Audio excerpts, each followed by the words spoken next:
There's a fire that smolders deep within every heart, seemingly harmless, but when it erupts, it can incinerate a love, a marriage, and turn us into ashes. I once thought it was the fire of love of protection, but it turned out to be the fire of jealousy. The very thing that transformed me, Ethan, from a deeply loving husband into the destroyer of my own happiness. A year ago, I stood watching my marriage crumble, realizing that the doubts in my mind had burned away every good thing. This is my story, a tale of losing control, heartbreaking secrets, and the journey of learning to let go. If you've ever let emotions overpower reason, I hope these words touch you and help you find a way out of the darkness. Do you believe a single glance can change a person's entire life? I never used to until it happened to me. It was 10 years ago on a lazy Los Angeles afternoon, golden with sunlight, and I was sitting in a familiar little coffee shop flipping through old newspapers, trying to escape the oppressive heat and the city's constant hum. Suddenly, the cafe door opened, bringing with it a gentle breeze and the faint scent of jasmine perfume, and a girl walked in. Her dark hair, eyes bright as evening stars, and her radiant smile made my heart skip a beat like a blues song just beginning to play. She clumsily spilled her coffee on the table, a rich brown liquid spilling out like a small river across the wooden surface. Then she turned to me, her eyes wide with embarrassment, and offered an apologetic smile. "Oh my gosh, I guess I need to learn how to hold a cup properly, huh?" Her voice was as clear as the bells of St. Basil Catholic Church on a Sunday morning, and I chuckled, inviting her to share my table. From that moment, my life seemed to be rewritten page by page, chapter by chapter, intertwined with her destiny. That was Ava, the woman who changed me forever. We quickly became an inseparable pair, like birds chirping sweetly on vibrant purple jacaranda branches. I, a civil engineer whose job often took me to dusty construction sites filled with the roar of machinery and the smell of concrete and plaster, I was passionate about towering buildings, sturdy bridges, feeling like I could build an entire world. And Ava, she was a passionate book editor at a major publishing house. Her world was thick novels, romantic love stories, and soaring ideas. Our dates were a unique blend of reality and dreams. I told her about the structures taking shape, about the solidity of concrete and steel, while she told me about the worlds within books, about the adventures of the soul. In 2016, under the shimmering moonlight on the mystical Lake Arrowhead, I knelt and proposed to Ava on a small boat amidst rippling water and the murmur of night insects. The stars above seemed to bear witness to our love. Our wedding took place at St. Basil Catholic Church, a sacred and ancient place in Los Angeles with majestic statues of the Virgin Mary and dazzling stained glass windows.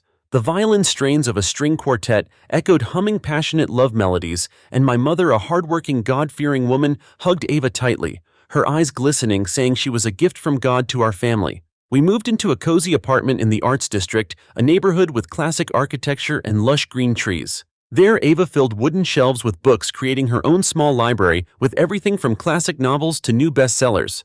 As for me, I brought home small succulent plants, placing them by the window, gazing at the city from above. Our lives were filled with simple but complete joys. Evenings cooking traditional meatloaf together, savoring its rich and savory flavor, telling each other about the day's trivial stories. Nights listening to Frank Sinatra songs, immersing ourselves in his deep sentimental melodies, holding each other close. And even fun arguments about who made better tacos or who cleaned the house more. I thought we would always be like that, two kindred spirits living in an endless love song, a perfect picture I had meticulously built. But fate had unpredictable turns, and the fire of jealousy had already begun to smolder, waiting for a toxic wind to ignite it. Have you ever felt like you're living in a house surrounded by invisible walls of doubt, where every ringing phone feels like a warning, an omen of terrible things to come? That's exactly what began to gnaw at my life in 2022. It wasn't just an outburst of jealousy. It was a seed planted deep in my past, an inherent fear of abandonment that I had tried to bury. Ava, the wife I loved, was promoted to senior editor at a large publishing house, a dream position she had strived for with all her talent and dedication. With this new role, Ava had to work with famous authors, attend many book launch events, and frequently meet clients, sometimes with meetings extending late into the night. "It's just work, Ethan," she reassured me in her gentle voice, but I started to notice small details, tiny specks that irritated me and fueled a growing sense of unease. It was the way she smiled when texting, a smile I hadn't seen before, a smile as if reserved only for the person on the other end of the line. It wasn't the innocent, carefree smile I was used to seeing. It was the way she started wearing new perfume, a seductive and unfamiliar scent, unlike the familiar rose fragrance I often bought her. And especially it was the way she avoided my gaze whenever I tried to ask about her new male colleagues. That evasion, however fleeting, was enough for my fear to awaken. Who's texting you at 10 p.m.? I asked, my voice suddenly unusually sharp as if accusing her. Ava frowned, looking at me annoyed. Ethan? You're overreacting. Don't you trust me? I'm busy all day. Can't you just leave me alone? I apologized, but in my mind, questions spun endlessly, the worst-case scenarios swirling like ghosts. I wasn't the jealous type, at least I used to think so. I always believed in love and trust. They were my guiding principles in every relationship. But then once at a large book launch event, I saw Ava chatting with a new author, Lucas. He was tall, elegantly dressed with wavy dark hair and deep, intelligent eyes. The way Ava laughed with him, a familiar and comfortable laugh that I rarely receive these days, the way they whispered to each other as if no one else was around, annoyed me to no end. A burning sensation ran down my spine. They're just business acquaintances, I told myself, trying to reassure myself, but the seed of doubt had been planted and it began to suck all the nourishment from my soul. From that moment, a terrifying habit began to form like a haunting demon. I started checking Ava's phone when she was sound asleep, scrolling through every message, every call, every email. I read harmless messages, purely work-related exchanges, but still felt intensely uneasy. Every message, every emoji became evidence, even if only in my mind. I found myself sinking deeper into a self-created illusion where everything was a sign of betrayal, where every smile, every glance held a secret. I knew I was wrong, knew I was crossing the line of trust, but I couldn't stop. The fire of jealousy had begun to smolder, waiting for a toxic wind to ignite it, to burn everything down. Have you ever thought that an anonymous text message, even if just a few words, could become the spark, destroying an entire world you've meticulously built? I never thought so until it happened to me. Fate dealt a fatal blow to my fragile trust. In July 2023, I was standing amidst a construction site filled with cement and steel, the noisy machinery echoing like a chaotic symphony of disarray. The Los Angeles sun beat down, sweat trickling down my forehead, salty. Suddenly my phone vibrated. A message from an unknown number, no sender name, no explanation whatsoever, just a few words. Ask your wife about Lucas. The frightening silence after that text was more terrifying than any lie. I called back immediately, but the number was unreachable, as if it had never existed. My heart pounded, cold sweat trickling down my forehead, not from the heat of the construction site, but from the fear surging within me. All the accumulated doubts, the seeds of jealousy that had been planted, suddenly erupted into an uncontrollable fire of anger and fear. I abandoned my work, rushing home like a madman. The image of Ava and Lucas laughing together at the book event haunted my mind. When I opened the door, I saw Ava peacefully reading on the sofa, the afternoon sun shining through the window, illuminating her dark hair, making her look so serene, so fragile. That scene, which should have been comforting, only made me more furious. Her serenity was in complete contrast to the storm raging within me. Who is Lucas, Ava? I asked, my voice trembling, choked with resentment, holding my phone out in front of her, the screen still displaying that mysterious message. Ava's face went pale, her eyes briefly flashing with a panic I couldn't ignore. Then she forced a strained smile. Ethan, he's just an author. Who sent such nonsense? It must be a wrong number. But her eyes, that evasive gaze, betrayed everything. It was like pouring oil on the raging fire of my fury. What are you hiding from me? I roared, my voice breaking with resentment and the betrayal I believed I was suffering. Ava jumped up, her eyes, red tears starting to stream down her cheeks. Ethan, you don't trust me. You're always suspicious, always controlling. You're turning me into someone else. We argued all night long. Words sharp as knives cut into each other, every phrase steeped in anger and pain. The shattering sound of broken glass couldn't compare to the shattering of trust in my heart. We screamed the harshest things at each other, things I knew could never be unsaid. My mother, who was visiting us, tried to intervene, but in vain. Finally, Ava left the house, her shoulders trembling, saying she needed space, needed to escape this suffocating atmosphere. I sat there alone in an apartment that suddenly felt cold and empty, feeling like I had lost everything. That feeling of loss was worse than any anger I had ever experienced. It was the breaking of a dream, of a life. Do you think blind suspicion can lead you to a painful truth? A truth you never wanted to face? A truth that makes everything more complicated than you imagined? I never thought so either until I decided to investigate Lucas, the man I had automatically assumed was my rival. A week after that fateful night, when the air in the house was still thick with tension and I was drowning in despair, I contacted Chloe, a close colleague of Ava's at the publishing house. Chloe was a straightforward and discerning woman. I knew she wouldn't lie. When I asked about Lucas, Chloe hesitated for a moment, her eyes filled with worry, then she sighed deeply. Ethan, I don't want to interfere in your private matters, but Ava and Lucas were closer than just colleagues. Chloe's words were like a knife piercing my heart, but not because of ordinary jealousy. It was the truth exposing my own shortcomings.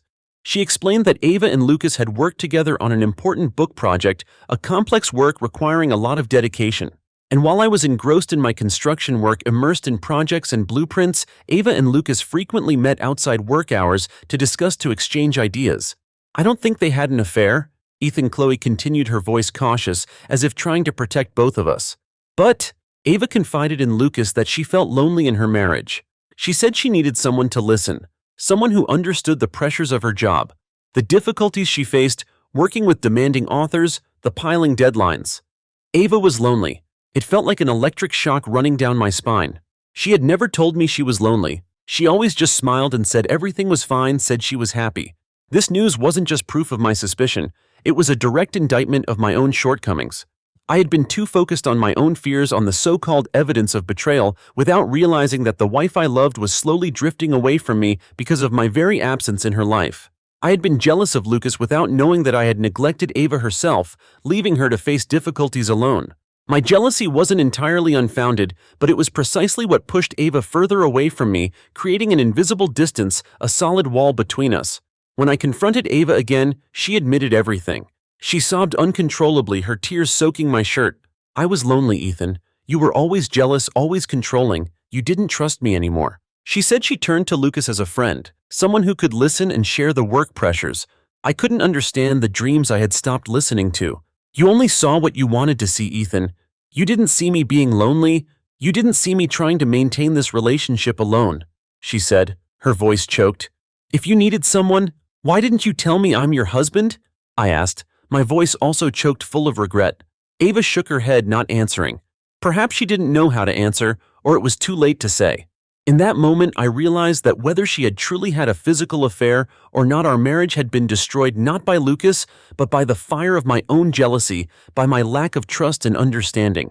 The trust within me had shattered into pieces, and the more painful thing was that Ava had also lost trust in me. Have you ever felt trapped in a vortex of doubt with no escape, where every breath carries fear and obsession, where you turn yourself into a jailer for the person you love? That's exactly what happened after I learned the truth about Ava and Lucas. The fire of jealousy within me didn't subside. It raged even more fiercely, transforming me into a frantic madman, a man I no longer recognized. I started obsessively tracking Ava. The fear of abandonment, of betrayal from deep within my childhood memories surged strongly. I installed a location tracking app on her phone, checked every email, every private message I could access. I memorized her passwords, secretly logged into her social media accounts to see who she was interacting with. I even followed her to a familiar coffee shop just to see who she met, who she talked to, whether it was scorching hot or pouring rain. I stood from a distance, hidden behind trees, observing her every gesture, every glance, trying to find any sign of betrayal. Each time I found no evidence of a physical affair, I felt both relieved and angry at myself for acting like a lunatic. But then, with just a moment of weakness, just a fleeting smile from Ava to someone else, the doubts would return and I would continue my endless investigation. I knew I was wrong, knew I was crossing the line of trust, knew I was killing love with my own hands, but I couldn't stop. The fire of jealousy had consumed my reason. Ava, my once radiant and vibrant wife, now became distant, cold. Her smile vanished, and she no longer shared stories about work or life with me. She lived in a terrifying silence, a silence filled with resentment and exhaustion. You're turning me into a prisoner, Ethan, she said, her voice cold, devoid of any affection. Her eyes were empty, as if looking at a stranger, not the husband who had once vowed to love her forever. I watched her wither day by day, and that only made me more desperate. I wanted to stop, but I didn't know how. Finally, in September 2023, Ava made a decision I knew was irreversible. She asked for a divorce. I can't live like this anymore, Ethan, she said, her eyes red, but no more tears to shed. Those were tears that had dried up from too much pain and disappointment. I begged her to stay, promised I would change, would try harder, would trust her more, would seek therapy to control myself. But she just shook her head firmly.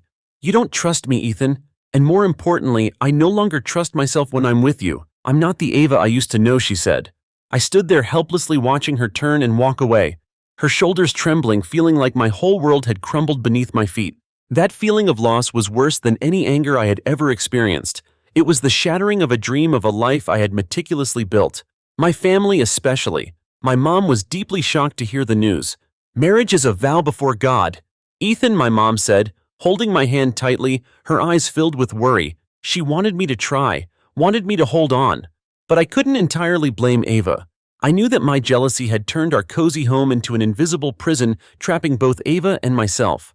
I hired a lawyer to begin the divorce proceedings, even though my heart was shattered into a million pieces, breaking with every accusation and fading sweet memory. Can the past, no matter how deeply buried, still come back to haunt you, exposing mistakes you thought had vanished with time? I never thought so either until an old painful truth unexpectedly resurfaced, forcing me to confront my true self. While the divorce process was tense and exhausting, when I was drowning in regret and self-pity, my older sister Sarah sought me out. She looked at me with eyes full of worry and pity, her voice hesitant as if carrying a heavy burden.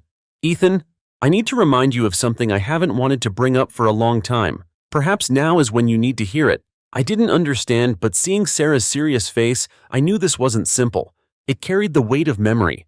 Sarah recounted something I had tried to bury deep in my memory, a part of my past I wanted to forget. When I was a young man just starting out, I once had a relationship with a girl named Mia, a passionate but stormy first love.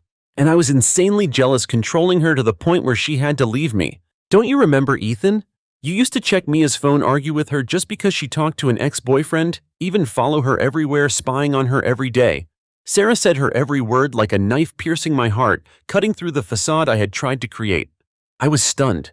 That entire memory, images of a young Ethan blinded by jealousy, insecure and lacking confidence, suddenly rushed back like a flood, washing away all denial. I had buried it, thinking I had changed, had matured, had learned my lesson. But then I realized that my jealousy towards Ava wasn't a new phenomenon. It was an exact repetition of how I had treated Mia years ago. The problem wasn't just with Ava, not just with her secrets, but with me, with the inherent fears and lack of control within me. I had brought the fear of abandonment from my past, from unhealed wounds, into this marriage, and it had destroyed everything little by little. "Why didn't you tell me sooner, Sarah?" I asked, my voice trembling with regret, tears starting to stream down. Sarah sighed, her eyes sad. "Because I thought you had moved past it, Ethan. I thought you had changed. I thought you had found peace." This memory, Sarah recalled, wasn't just an accusation, but a painful awakening. A cold splash of water directly onto my proud ego. I wasn't just a victim of deception, even if only deception about Ava's feelings. I was also the mastermind, the one who had single-handedly choked my own happiness with blind jealousy, with fears I refused to confront. In that moment, I began to realize that to heal my relationships with others, I first had to heal my relationship with myself. The divorce process was a lingering nightmare, a judgment for my mistakes, a self-destructive journey I had personally created. Ava agreed to the divorce quickly, not demanding much, not fighting over assets, just wanting to escape me as soon as possible. But we still had to divide our assets, from the cozy apartment where we had built our home to small items like the set of ceramic dishes we had carefully chosen in Santa Monica, each item holding memories that were now just burdens, cuts to my heart. Every time I met Ava at the lawyer's office, I just wanted to apologize, wanted to tell her how much I regretted everything, wanted to turn back time to fix it all, but she didn't even look at me, her eyes cold as if I were a stranger, non-existent. During the waiting period for court, I heard she had moved to San Diego, a beautiful beach city, starting a new life, working for a different publishing house. A small part of me wanted her to be happy, wanted her to find the peace I had stolen, wanted her to be free from my obsessions. But mostly I just wanted to forget everything, wanted to erase the memory of Ava, of what we had, and of what I had done. I started sinking into alcohol to numb the pain, regret, and fear. Tequila bottles became my companions on long, lonely nights when I sat alone in my empty apartment, staring into the darkness and blaming myself. My work at the construction site also suffered. I was often late, unfocused, and made unnecessary mistakes. Once, in a drunken rage, I got into a fight with a colleague because he taunted me about the divorce. I almost got into a physical altercation, prompting my boss to intervene. He warned me, saying I was destroying my career, that I needed to get myself together if I didn't want to lose everything. Some nights I sat alone, looking into my full glass of alcohol and wondering if I could have saved this marriage if I hadn't let jealousy control me. But then I'd remember Ava's cold gaze, remember her disappointed words, and my heart would sink back into darkness, filled with despair with no way out. I never thought I could do anything worse, that I had hit the bottom of selfishness and cruelty. I thought I had caused enough pain for Ava, for myself, but I was wrong. In my blind jealousy, in my desperate desire to get Ava back at any cost, I committed a terrible mistake, a despicable act, an indelible stain, an act I would regret for the rest of my life. A few weeks before the divorce was finalized, on a night of heavy drinking, my mind swirling with thoughts of revenge and possession, I did something cruel and inhumane. I sent an anonymous email to Lucas's boss, accusing him of inappropriate conduct with Ava, falsely claiming he was exploiting a work relationship to flirt with my wife, even implying he was trying to sabotage our marriage. I attached old message exchanges between Ava and Lucas that I had secretly read, intentionally twisting the context to create false evidence. I thought this act would make Lucas lose his job, make Ava realize that only I was the best for her, that she would come back to me. I mistakenly believed that by eliminating the rival I would win back love, but it only made everything 1,000 times worse. The matter was quickly investigated. Lucas, a talented and reputable man in the publishing world, faced the risk of being fired and losing everything. Although he was later exonerated thanks to the intervention of Chloe and some other colleagues who proved his innocence, his reputation was severely affected and he went through a difficult time. And Ava knew I was behind it all. She called me her voice, no longer angry, no longer blaming, but only profound disappointment and pain. A pain even greater than hatred. Ethan, her voice trembled over the phone. You were the man I once loved, the man I once trusted more than myself. But now I only see a selfish, cruel, cowardly person. You have destroyed not just my life, not just hurt me, but also ruined the life of an innocent person.